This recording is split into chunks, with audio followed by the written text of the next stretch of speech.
How to cook your goose to supersize your business. I love these toys. I'm missing my granddaughter. She was sick last week, and she's with her cousins for a couple of days this week, so I've got peace and quiet, but peace and quiet is way overrated. Let's talk about the idiom to cook your goose. To cook your goose, I love this idiom for a lot of reasons. Number one, I used to cook a lot of geese. My ex-husband was a big bird hunter. He hunted a lot of birds, and that meant my kids hunted a lot of birds. So come goose hunting season, which is in the fall, there's a spring season and a fall season, we pretty much ate geese year round for about 20 some years. I cooked a lot of geese and I had to learn how to cook them. But that has nothing to do with this idiom. This idiom is all about ruining somebody's plans, messing with them, messing them up, or to put an end to something. So I'm going to share some examples of this. I hate to say it, but I have definitely cooked my own goose on occasion. And the answer in my mind to the question, how to cook someone's goose to supersize and grow your business, is don't do it. Anytime we're putting forth negative energy into the world, that's what we're attracting back to us. And so I am issuing a warning. Don't cook anybody else's goose, and in the attempt of trying to cook their goose, you might end up cooking your own goose, and you don't want that to happen. This is actually an idiom from the 15th century. The King of Sweden, Eric XIV, was traveling around the countryside with his men, and he came upon a village that had a goose hanging in the village. And back then, a goose was a sign of stupidity, and the king inquired to the village leaders, why is there this goose hanging in your village? Because it was definitely hanging as a message that they were trying to send to the king.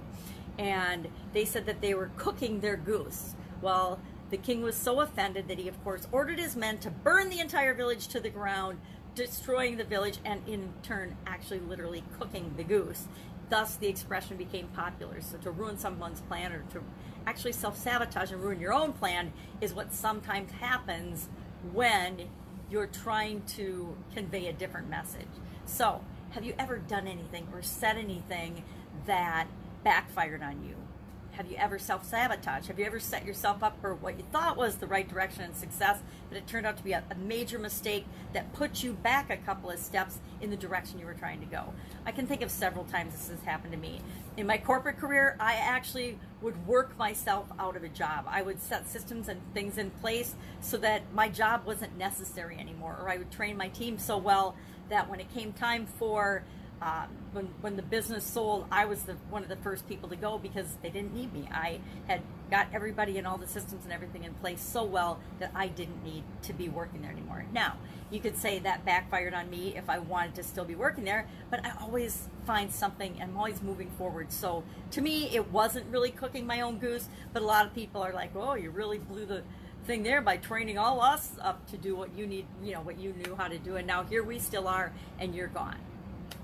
I've ruined friendships by saying the wrong thing, or assuming something, or talking to one friend about another. Early on when I was younger, I, like all the other people, have done that. And sometimes there's lessons we need to learn on our own, and one of those was that I was saying something about what one of my friends had done, and she was standing right behind me, and she took offense to that, and that totally changed our relationship. We were never as close or as good of friends as we were before. So I learned that, treat other people the way you want to be treated. If you don't want people to talk about you behind your back, don't talk about them behind their back about anything.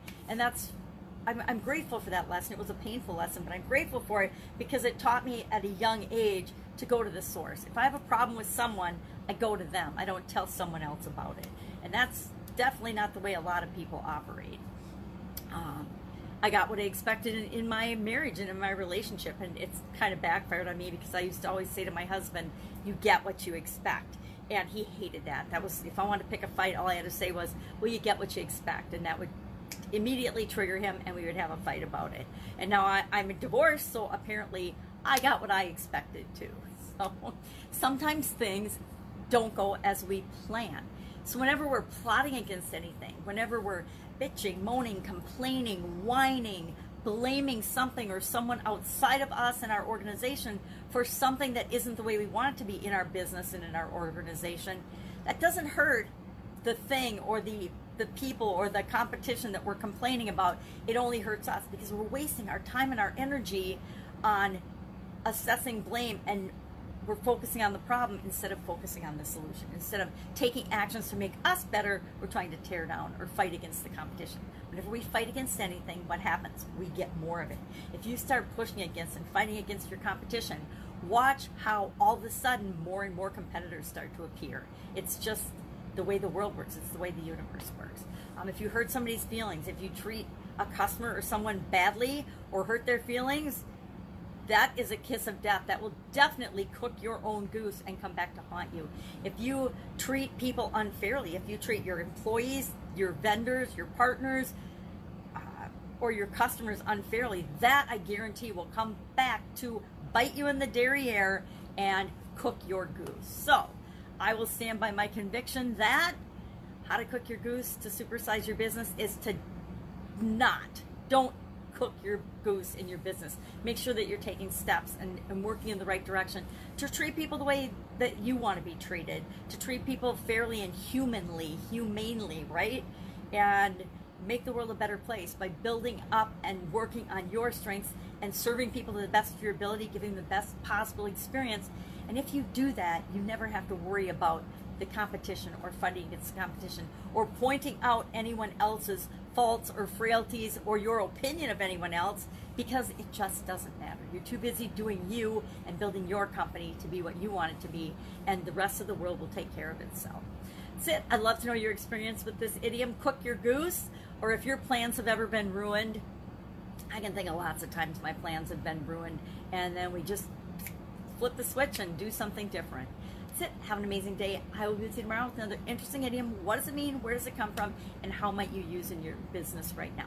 If you have an idiom you'd like to know the meaning of, hit me up in the comments below, and I would be glad to share that with you too. Take care.